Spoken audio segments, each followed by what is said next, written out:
सजना से जरिया बाउर लागे तोहरे बिना सजना से जरिया बाउर लागे तोहरे बिना सजना से जरिया बाउर लागे सुतला में रात के या जरिया बाउर लागे तोहरे बिना सजना से जरिया बाउर लागे तोहरे बिना सजना से जरिया बाउर लागे तोहरे बिना सजना से जरिया बाउर लागे।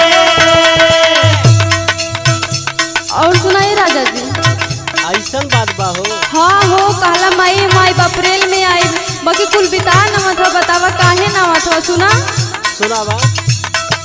मार्च अप्रैल बीतल बीत गईले जूना बीत गईले जुनावा हो बीत गईले जुनावा